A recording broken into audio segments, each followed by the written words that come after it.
அன்பு தோழிகளுக்கு இனிய வணக்கம். நான் PCOS Siddha specialist doctor Usha Nandini. இன்றைக்கி நம்ம பார்க்கக்கூடிய ஒரு விஷயம் என்ன அப்படின்னு சொல்லி பார்த்தீங்கன்னா, கருமுட்டை வளர்ச்சிக்கு சிகப்பு நிற உணவுகள் சப்போர்ட்டிவாக இருக்கும். இப்போது நம்ம நிறைய சிகப்பு நிறத்தில் உணவு எடுத்துக்கிறோம் இல்லைங்களா. உதாரணத்துக்கு பார்த்திங்கன்னா நிறைய சின்ன வெங்காயம் எடுத்துக்கிறோம்.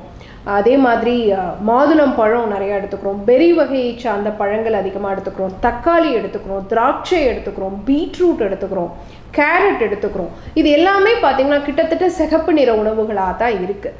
ஆனால் இது எல்லாமே குழந்தை பாக்கியத்துக்கு ரொம்ப சப்போர்ட்டிவான ஒரு விஷயம். எப்படி அப்படின்னு பார்த்தீங்கன்னா, இதில் எல்லாத்துலேயுமே vitamin C, vitamin E, vitamin D, anthocyanin, lycopene, folic acid, folate, இந்த மாதிரி நிறைய சத்து பொருட்கள் அடங்கியதாகத்தான் இத்தனை உணவுகளும் இருக்குது. ஸோ இதில் ஆந்தோசைனின் குறிப்பாக பார்த்தீங்கன்னா இது ஒவ்வொரு உணவோடைய வெளிப்பகுதியிலையும் இருக்குது. உதாரணத்துக்கு கிரேப்ஸ் இருக்கு இல்லையா, கிரேப்ஸோட அவுட்டர் லேயரில் பார்த்தீங்கன்னா இந்த ஆந்தோசைனின் இருக்கும்.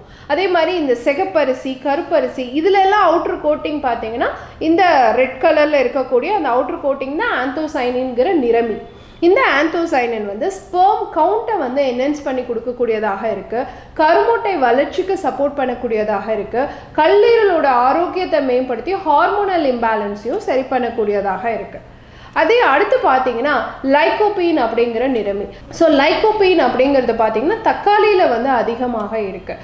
ஸோ தக்காளி சூப் ரெகுலராக கொடுக்குறதே பார்த்தீங்கன்னா லைகோபீனுக்கு சப்போர்ட்டிவாக இருக்கும். ஸோ இது என்ன பண்ணுது அப்படின்னு பார்த்தீங்கன்னா, ஒவ்வொரு செல்களில் இருக்கக்கூடிய ஆக்சிஜனேற்ற தன்மையை தடுத்து செல்கள் புதுப்பிக்கிறதுக்கு சப்போர்ட்டிவாக இருக்குது. ஸோ டிஎன்ஏ ஃப்ராக்மெண்டேஷன் நடக்காமல் தடுத்து ஒவ்வொரு செல்லும் ஆரோக்கியமாக நடந்து ஸ்பெர்ம் ஹெல்த் என்ஹான்ஸ்டாக இருக்கிறதுக்கும் கருமுட்டையுடைய வளர்ச்சி ஆரோக்கியமாக இருக்கிறதுக்கும் சப்போர்ட்டிவாக இருக்கிறது இந்த தக்காளியில் இருக்கக்கூடிய லைகோபீன் அப்படிங்கிற சத்து பொருளாக இருக்குது. அடுத்து பார்த்தோன்னா ஃபோலேட் அப்படின்னு சொல்லக்கூடிய சத்து பொருள். இது நிறைய உணவுகளில் அடங்கியதாகத்தான் இருக்குது. சிகப்பு நிற உணவுகளில் எல்லாத்துலேயுமே இது கிடைக்குது.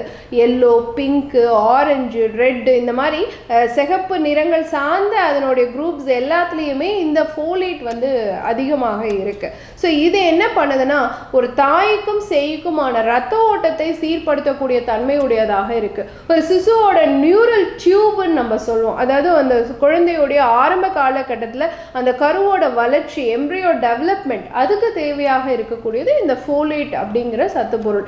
இது பார்த்தீங்கன்னா இந்த சிகப்பு நிற உணவுகளில் அதிகமாக இருக்குது. ஸோ ஒருவேளை நீங்கள் தாய்மை அடைகிறதுக்கு தாமதம் ஆகிட்டு இருக்கு அப்படின்னு சொன்னால், சிகப்பு நிறத்தில் இருக்கக்கூடிய உணவுப் பொருட்களை நீங்கள் நிறைய சேர்த்துக்கிட்டீங்கன்னு சொன்னால் விரைவில் உங்களால் தாய்மை அடைய முடியும்.